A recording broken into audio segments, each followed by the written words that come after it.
Salut et bienvenue dans le Mycélium. Je m'appelle Claire et sur ce podcast, je te partage mes lectures et mes apprentissages pour nourrir nos réflexions, décristalliser nos idées reçues, se mettre à la page sur les questions de féminisme, de diversité et d'inclusivité dans toutes leurs ramifications.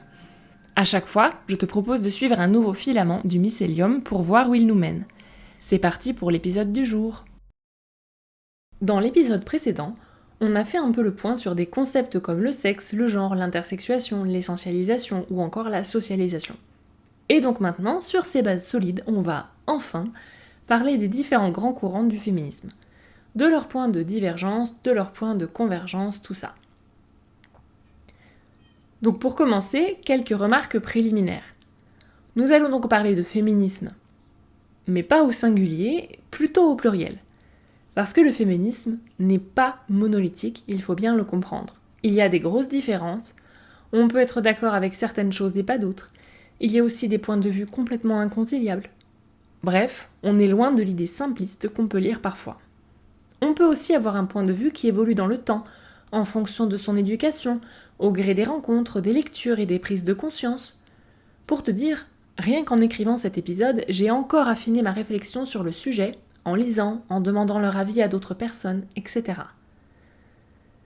Parce qu'on ne peut penser qu'avec ce qu'on a et qu'on part toujours de son point de départ à soi.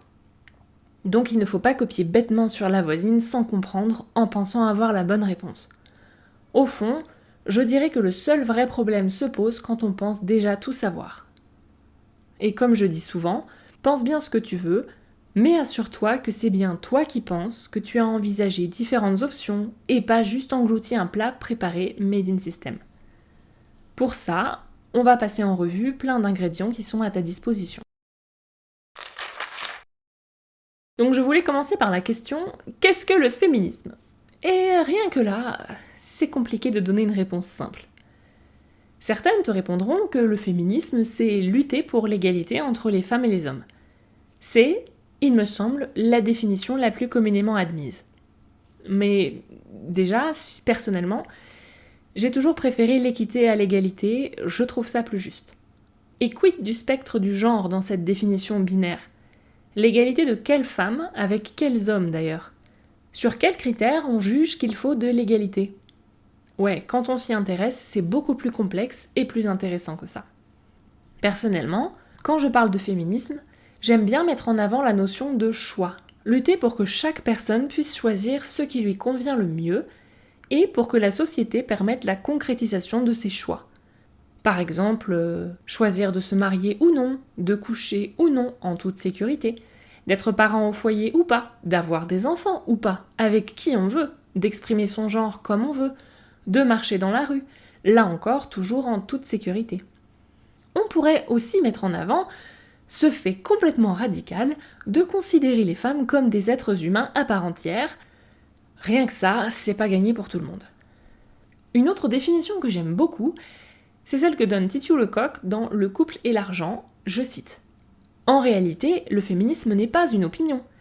C'est une expertise qui s'appuie sur un ensemble de savoirs philosophiques, sociologiques, biologiques, des rapports chiffrés, des concepts issus aussi bien des milieux universitaires que des milieux associatifs et militants.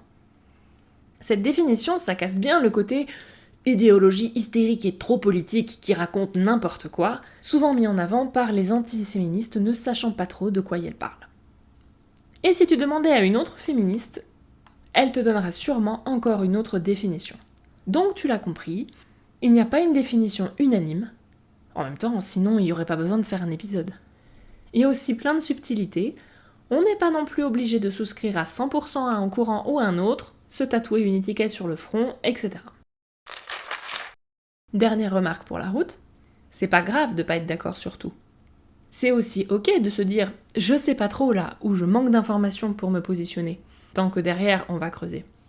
C'est ok de pas être d'accord avec le fond d'un courant mais quand même de faire cause commune sur des points de convergence. C'est ok de changer d'avis. Déjà, se poser la question de ce qu'on choisit de penser avec quelques billes en main, c'est un sacrément bon début. Le féminisme est aussi amené à traiter des sujets délicats et complexes, comme le travail du sexe, le porno, la GPA, autant de sujets qui méritent de vraiment se pencher sur la question et de ne pas voir les choses en noir et blanc.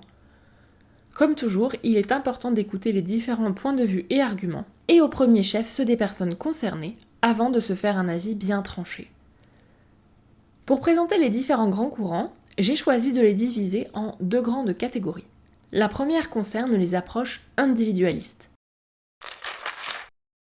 Donc commençons par la première forme de féminisme à laquelle tu as probablement été exposée si j'en crois mes statistiques, tu es comme moi européenne.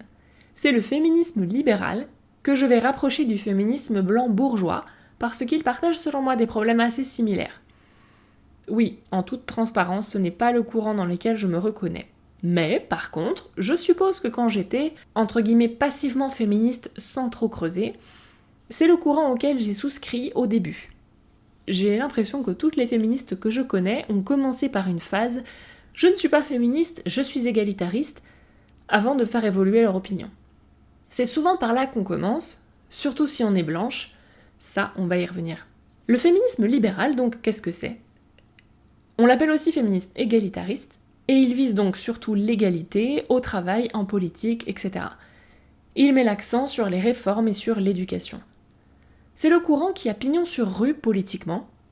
En général, ce sont ces féministes-là qu'on qualifie de bonnes féministes raisonnables par opposition à celles qui en font trop, on connaît la chanson. Alors pourquoi je ne suis plus égalitariste ? Pourquoi je ne suis pas féministe libérale ? Pour plein de raisons. Déjà, j'ai pu évoquer dans l'épisode 1 ce que je pense du qualificatif raisonnable, surtout quand il concerne une femme. Je n'y reviens pas, je te renvoie à l'épisode. Les questions mises en avant par le féminisme libéral concernent au premier chef les femmes blanches et privilégiées, par exemple les cadres, avec une approche individuelle, c'est-à-dire qu'on va changer les femmes, les hommes, pas les institutions. Il y a aussi la question de l'équité. Accorder l'égalité, d'accord, mais c'est oublier qu'on ne part pas tous et toutes du même point de départ. C'est ça qui fait qu'on peut entendre des phrases du type « Mon mec me cogne pas, donc le féminisme, j'en ai pas vraiment besoin. Je pense que les femmes qui se plaignent d'être battues devraient un peu plus faire d'efforts. J'y suis bien arrivée, moi. Moi, je me sens en égalité avec les hommes. Les féministes en font trop de nos jours, elles étaient mieux avant. » etc., etc. Avec cet état d'esprit, on va lutter contre les violences sexuelles au niveau individuel, par exemple, en blâmant les violeurs, etc. Ce qui n'est pas mal en soi, c'est pas ça qu'on dit. Mais sans voir comment les institutions, comme la police, l'école, la justice, vont contribuer à leur maintien. Pour résumer, on se demande ce que le féminisme peut faire pour nous, mais pas ce qu'on peut faire pour le féminisme quand on va déjà pas si mal.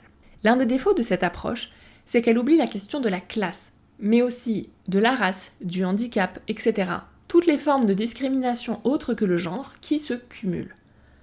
Par exemple, c'est une chose de lutter pour l'égalité salariale, très bien.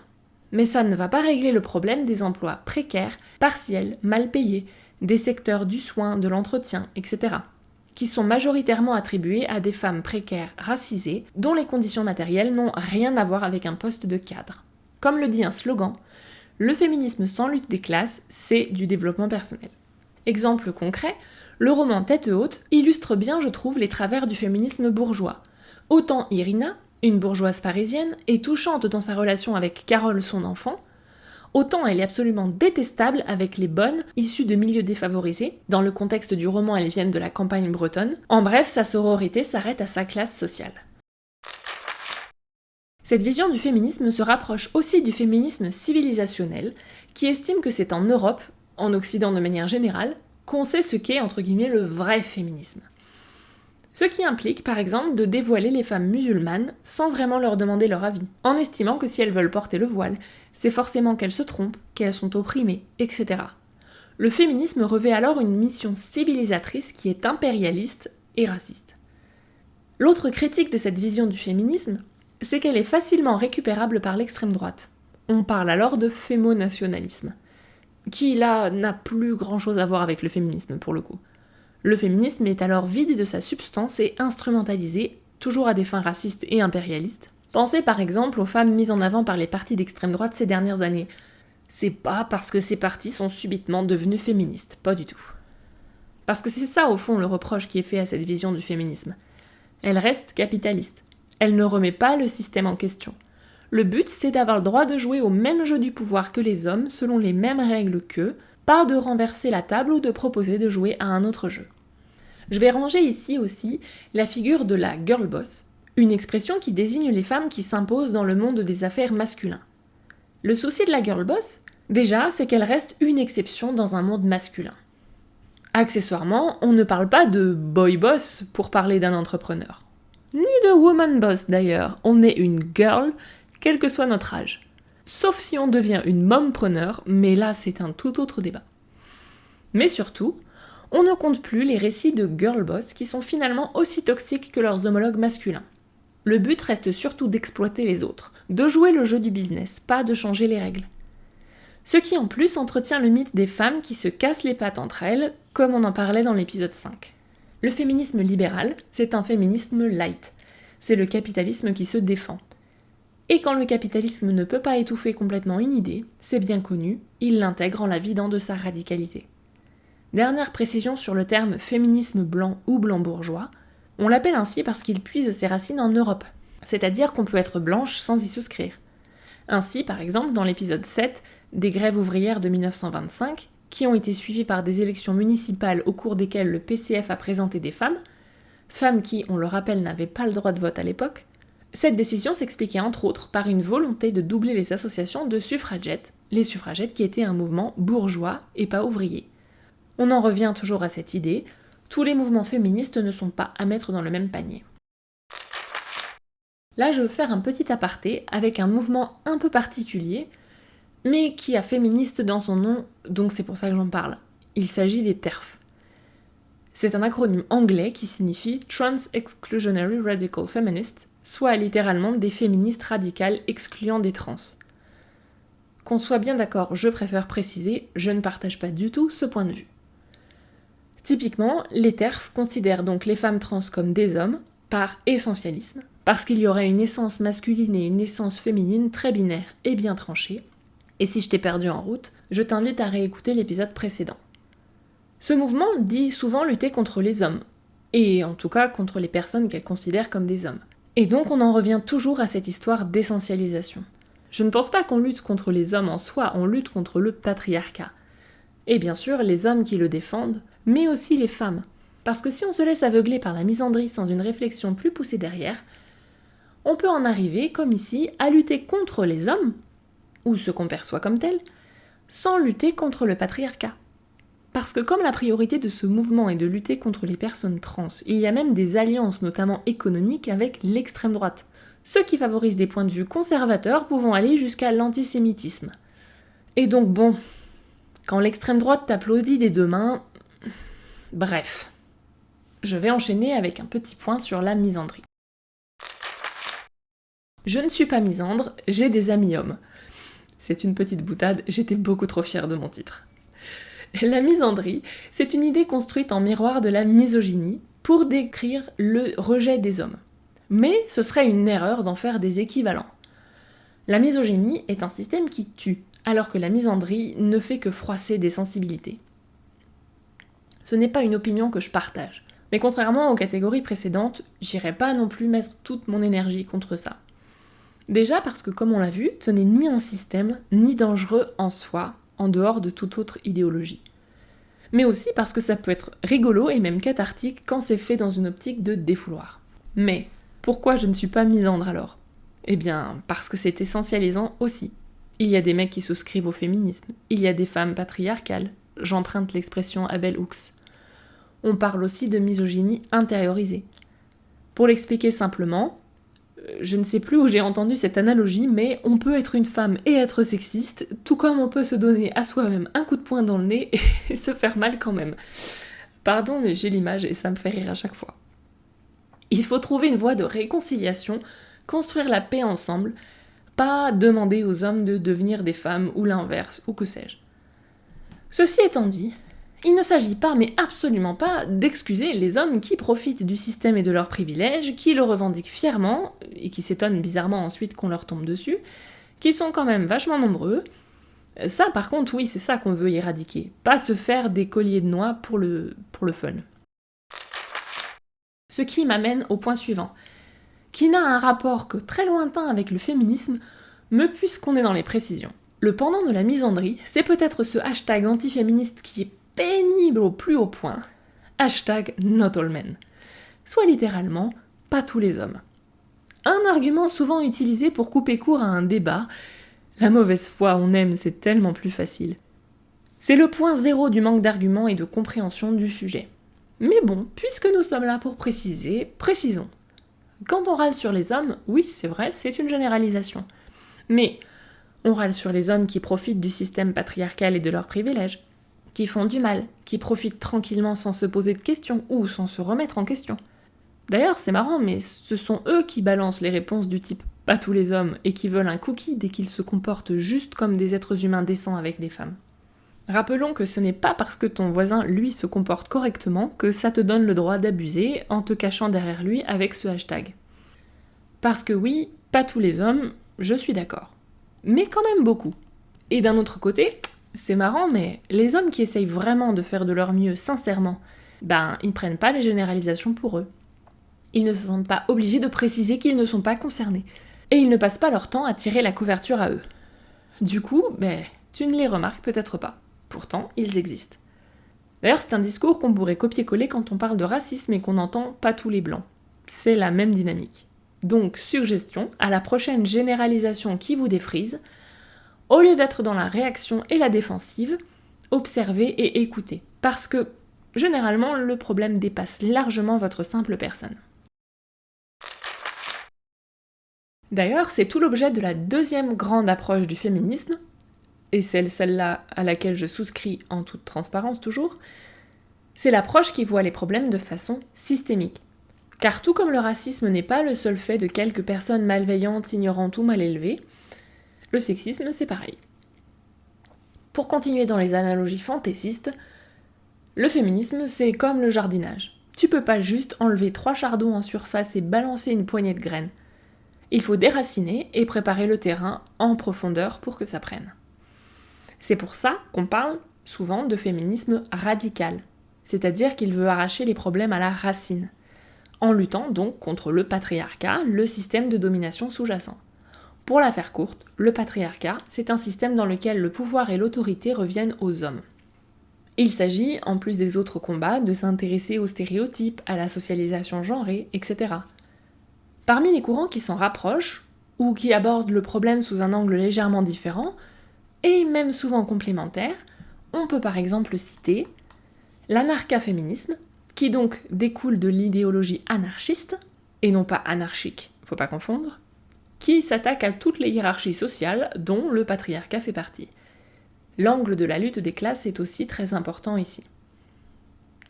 On a aussi le féminisme marxiste, qui envisage l'oppression des femmes comme résultant du système capitaliste. Il s'agit donc avant tout de lutter contre le capitalisme. Et enfin, on a aussi le féminisme matérialiste. Ce courant s'intéresse donc à l'imbrication du système patriarcal et du système capitaliste. Parce que là, on estime qu'il ne suffit pas de lutter contre le capitalisme pour tout régler. On envisage alors les femmes comme une classe sociale à part entière.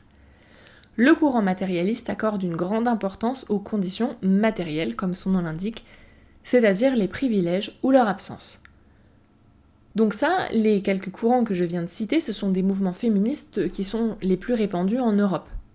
Mais on peut encore beaucoup affiner la réflexion. Parce qu'on peut aussi citer le féminisme intersectionnel, qui s'adresse à la combinaison de différentes formes d'oppression. C'est-à-dire qu'on n'est pas affecté pareil si on est blanche ou pas, valide ou pas, aisée ou pas, hétéro et cisgenre ou pas, etc., etc. Parce qu'on ne naît pas seulement femme. En tant que blanche, je pense que c'est important de comprendre qu'on est toujours la privilégiée de quelqu'un. Dans ce contexte, tu peux aussi parfois entendre parler d'afroféminisme par exemple. Pour creuser la question, je peux te conseiller le livre « Ne suis-je pas une femme » de Bell Hooks. Dans la même veine, il y a aussi le féminisme décolonial. Là, pour creuser, je te renvoie à l'essai éponyme de Françoise Vergès, mais en gros, il s'agit de critiquer les failles du féminisme européen, notamment libéral, dont j'ai parlé dans la première partie donc, pour lui donner un nouvel élan en changeant de point de vue et en mettant en premier plan les féministes du Sud global, au lieu de les traiter comme des notes de bas de page, ou pas du tout.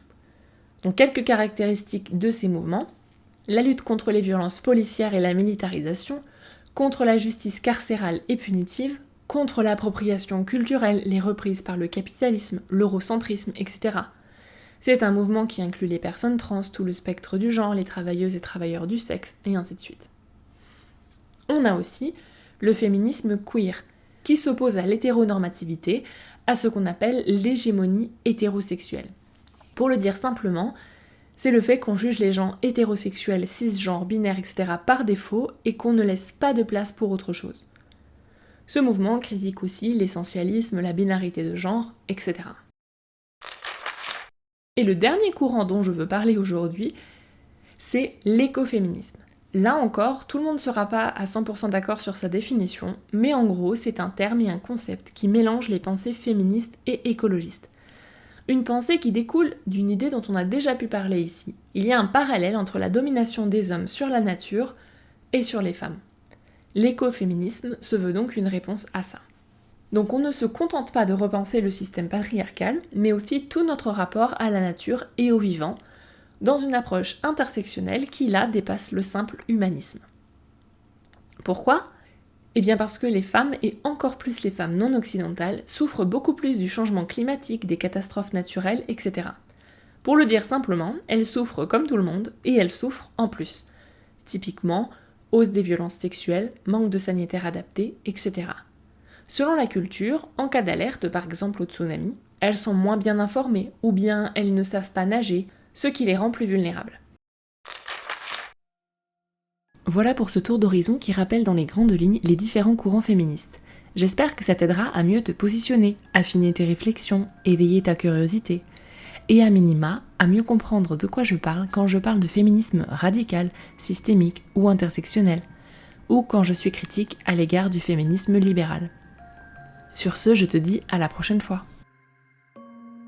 M'ont inspiré pour cet épisode les gros mots, abécédaire joyeusement moderne du féminisme de Clarence Edgar Rosa, féminisme décolonial de Françoise Vergès, Ne suis-je pas une femme et La volonté de changer de Bell Hooks, et le roman Tête haute de Cathy Itac.